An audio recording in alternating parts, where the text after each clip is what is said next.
Hi everybody, it's Matt here, your local friendly neighbourhood vestibular migraine sufferer. I thought I'd do a video today on a subject that has come up a couple of times in a few of the conversations I've been having with fellow sufferers out there in the big wide world. And that is kind of around sort of maintaining a balance.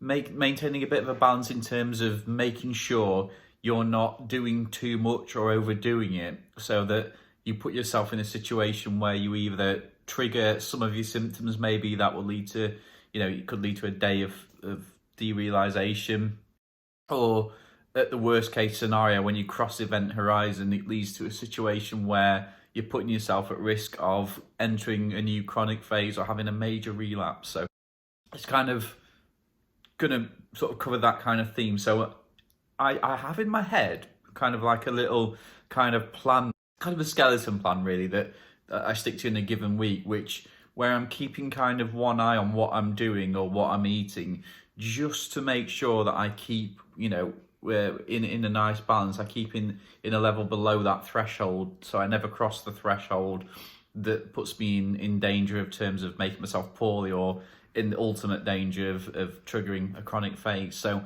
I kind of sort of roughly stick to that plan in any given week. So I'm going to go over to two of my graphs now to try and illustrate this. So with the click of you should be able to see a graph now, rather colourful. So what you can see here is basically, I've called this the sensible approach. So this is where somebody keeps mostly balanced, but obviously there's a few exceptions because we are all human. We won't always be able to be a goody two-shoes like adamant, don't drink, don't smoke all the damn time, because we are human. And as I've said before in some of my other videos, if we get overly obsessed with what we're eating or what we're doing, it can just make your life even more miserable than things already are at the moment because of VM. So this is what, though, kind of like a weekly plan that I try and stick to. Obviously, this isn't my life reflected here because I don't have kids and don't have to do the school run, but it's kind of more of a atypical kind of life that a VM sufferer would have. So you can see along the top there, we've got the days of the week, and then each day we've got a column for each day, and then there's some things in those days that could be considered things that might trigger vestibular migraine, or maybe act towards a trigger of vestibular migraine. So for example, if we look at Monday, we've got having a coffee, going to the gym, and doing the school run, which are all things that apply stress to the human body, and coffee itself, caffeine, we know it's a common migraine trigger, and it's something that I've been told to avoid as a vestibular migraine sufferer. In the first part there, you can see that we've got kind of like risk stages there. So we've got the nicely balanced coping okay, which is green, of course. That's where we kind of mostly want to stay in any given week. Then we've got the next stage up, which is like a sort of yellowy beige, and that's where you're kind of pushing it a bit, but we're probably okay to be in that a couple of days a week, because unfortunately we don't have servants to run around after us and that kind of thing. And the black line there is our threshold. So once you start hitting that threshold and crossing it, you're then coming into more of the danger zone, really, not like Top Gun, but a different kind of danger zone. So this is the amber section here that I'm calling going over the threshold. So once you're into that, you're probably at risk of bringing on a few symptoms, maybe like seeing some derealization or fatigue, that kind of thing. And then of course we finally move into the red. So this is where I think your behavior or what you're doing or what you're eating could be seriously risking throwing yourself into another relapse, more of a long-term vestibular problem like the chronic phase, and it's something we absolutely want to avoid. So you can see in this scenario here, this goody two-shoes person, they mostly stay within that green bottom phase there, so where they're coping okay. So on Monday, they might have a cheeky coffee, they'll go to the gym, which is good for them, and then of course they'll do the school run in the morning and the afternoon. So in this Monday here, they've just gone into pushing it a bit, but it's enough to be okay. So they might, doing that, they maybe not feel quite 100%. They may have, feel a bit tired or may have the odd flash of a symptom here and there, but it's completely manageable. And you can see that every day of that week, they sometimes remain in the green, which is great, and sometimes they go into pushing it a bit. But on balance, their behaviour is quite good. It's keeping them below the threshold. They're getting done what they need to do. And of course, because we are human, we will make some exceptions. So if you look at Saturday there, there's a few exceptions. So whoever this is has eaten a chocolate bar and they've taken the kids out, because obviously kids always need entertaining, don't they, the weekends. So, and the Friday you can see that they've had a later night, and a few beers as well. Woman or man after my own heart here, clearly.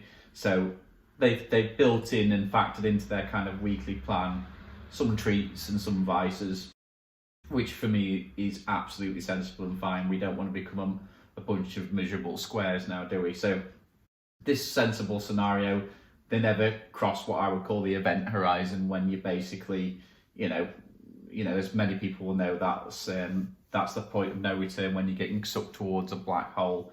And we obviously, as vestibular migraine sufferers, we don't want to go past the point of no return, because we've all already been there and have returned. But we don't want to go back to that chronic phase. So then if I come over then to my next graph or scenario, whatever table, whatever you want to call it. So it's exactly the same principle. So it's each day of the week.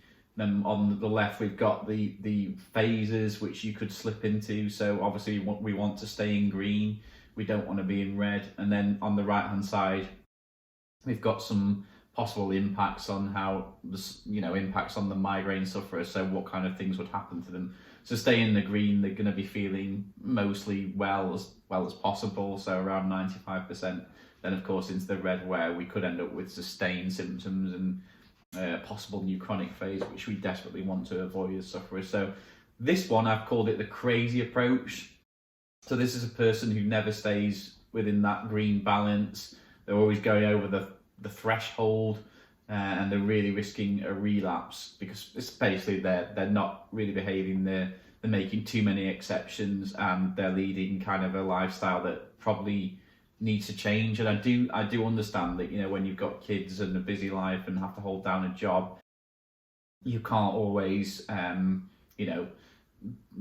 clean live in terms of vestibular migraine. But what this is trying to show is that if you are in that position, then maybe, just maybe, you will have to just take out some of the kind of exceptions or the treats that may tip you and push you towards the event horizon. So you can see in this person here is clearly risking their vestibular health. So Monday, they're straight away, they're over the threshold, probably risking some symptoms like derealization, probably experiencing some of them.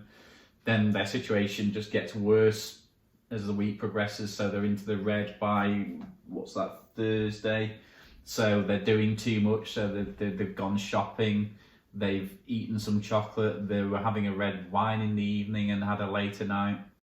So they were giving into their vices, but starting to do that once too often, really, because then we come to Friday, they're even worse. So they've gone a stage worse because they're a bit stressed on that day. They've done the supermarket run, but yet again they had a chocolate bar, they had a coffee, they had a later night because it's Friday, and then they did the usual chores of everyday life, such as cleaning and the school runs in there as well.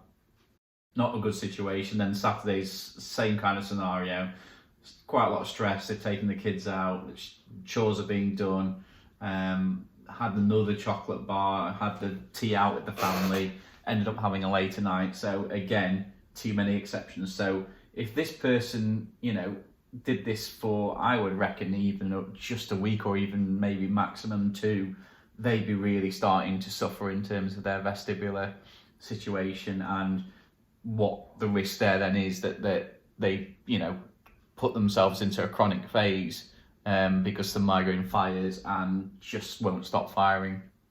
And that's all happen from their behavior and lifestyle approach, and not keeping things in balance and not remaining below that threshold. So this person well and truly crossed event horizon.